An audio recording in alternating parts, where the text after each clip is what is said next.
नमस्कार दोस्तों, स्वागत है आप सभी का ऑनलाइन डाउट यूट्यूब चैनल पर। इस वीडियो में हम बात कर रहे हैं एक बड़ी और लेटेस्ट अपडेट के बारे में, जो कि संबंधित है 50,000 शिक्षक भर्ती प्रक्रिया को लेकर बड़े बदलाव के बारे में। जी हाँ दोस्तों, एक बड़ा बदलाव आप सभी के लिए कर दिया गया है और ये जो बदलाव है वो 50,000 शिक्षक भर्ती को लेकर है। अगर बात की जाए नई प्राथमिक हो या जूनियर हो या इसके अलावा टीजीटी हो या पीजीटी हो, शिक्षक भर्ती में प्री मेंस लागू करने को लेकर जो आदेश है वो जारी कर दिया गया है। यानी कि अब आपको शिक्षक बनने के लिए दो दो परीक्षाएं देनी होंगी। दो दो परीक्षाएं देने का मतलब साफ है कि आपका जो प्री और मेंस है वो होगा। और इस आदेश को देखने के बाद निश्चित तौर पर बीएड और बीटीसी करने वाले अभ्यर्थियों के होश उड़ सकते हैं। तो पानी पी लीजिए, शुरू करते हैं। चैनल को सब्सक्राइब करके बेल आइकन को दबा लेना, वीडियो को लाइक कर देना, जिससे कि आपको रियल ऑथेंटिक जानकारियों की नोटिफिकेशन सबसे पहले मिलते रहें। देखो, भर्तियां आती हैं, भर्तियों में समय लगता है, भर्तियां लटक जाती हैं, भर्तियां रद्द भी हो जाती हैं, लेकिन इन चीज़ों में अगर कुछ कॉमन है तो वो रहता है बदलाव होना। बदलाव समय समय पर करते रहती है सरकार। अब ये बदलाव कुछ लोगों के लिए बड़े ही फायदेमंद साबित होते हैं, लेकिन कुछ लोगों के लिए ये बदलाव समस्या भी बन जाते हैं। और अगर नौकरी करने के लिए, नौकरी पाने के लिए एक परीक्षा के बाद एक परीक्षा जोड़ देना, तो आप अंदाज़ा लगा सकते हैं कि कितने बदलाव होंगे। एक सेकंड के लिए अगर आप अपनी पूरी समरी को याद रखें कि आपने बचपन से लेकर क्या-क्या किया है। पहली से लेकर 10वीं तक आपने पढ़ाई की, फिर उसके बाद आपने 11वीं की, 12वीं की, फिर उसके बाद आपने ग्रेजुएशन की, उसमें कितनी परीक्षाएँ दी, फिर जाकर के किसी ने बीएड किया, किसी ने बीटीसी किया। बीएड 2 साल का, बीटीसी 2 साल का, 4 साल का, है ना? लेकिन उसके बाद आपसे कहा गया कि नहीं, आपको टीईटी भी देना पड़ेगा, आपने टीईटी भी दिया। फिर आपको कहा गया कि नहीं, टीईटी के बाद भी हम एक शिक्षक भर्ती लेंगे, इससे हमें और योग्य अभ्यर्थी मिलेंगे।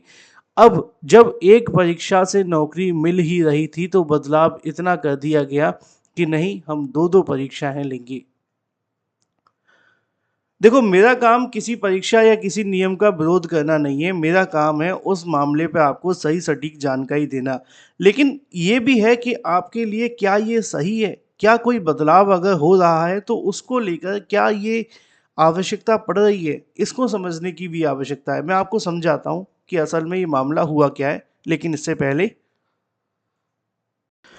आगे बढ़ने से पहले हम बात करें बिहार बीएड की प्रवेश परीक्षा की बेस्ट बुक के बारे में, जो कि चक्षु प्रकाशन की है। जैसा कि आप जानते हैं कि बिहार बीएड के लिए आपको अच्छी बुक के साथ प्रिपरेशन करनी होगी, तभी आपकी जो रैंक है वो अच्छी आएगी। और उसके लिए आप सभी के लिए लॉन्च कर दी गई है बिहार बीएड प्रवेश परीक्षा के पैटर्न पर आधारित 100% सिलेबस पर आधारित आप सभी के लिए 2100 से ज़्यादा बहुविकल्पीय प्रश्नों के साथ और 8 सॉल्व पेपर के साथ में। इसे आप परचेस कर सकते हैं अमेजोन या फ्लिपकार्ट से या अपने नज़दीकी स्टोर से, जैसा कि आप सभी को देखने के लिए मिलेगा। यहाँ पे अगर बात की जाए बिहार बीएड प्रवेश परीक्षा के लिए, इसमें मोस्ट इंपोर्टेंट एक्सपेक्टेड क्वेश्चन के साथ में प्रीवियस ईयर क्वेश्चंस भी आप सभी को देखने के लिए मिलते हैं और उन सभी क्वेश्चन की आप सभी को सटीक सही उत्तरमाला दी जाती है व्याख्यात्मक हल के साथ। तो देर किस बात की, अगर आप बिहार बीएड की प्रवेश परीक्षा की तैयारी कर रहे हैं तो आप सभी के लिए स्टडी गाइड के साथ में चक्षु प्रकाशन का प्रैक्टिस सेट भी लेना है, जिससे कि आपकी प्रिपरेशन और ज़्यादा मजबूत हो जाए। ये सभी ऑनलाइन प्लेटफॉर्म पर अवेलेबल है, जिनके लिंक मैंने आपको वीडियो की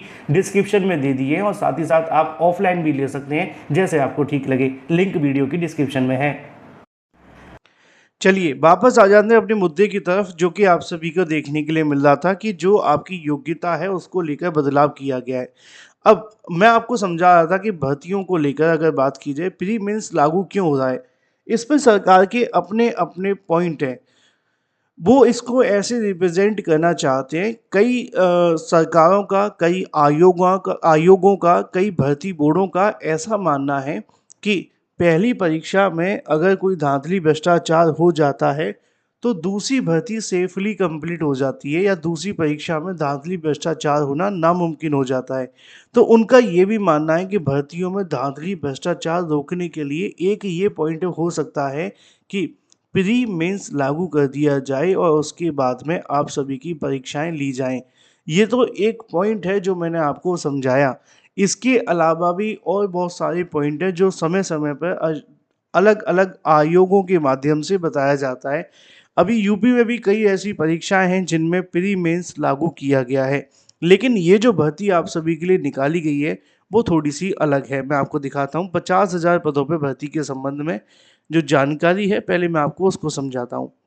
आप में से बहुत सारे अभ्यर्थी जीआईसी प्रवक्ता यूपीटीईटी की भी तैयारी कर रहे होंगे। आप चाहें तो ये क्रैश कोर्स भी ले सकते हैं, दिए गए नंबरों पर व्हाट्सएप करके अधिक जानकारी ले लेना।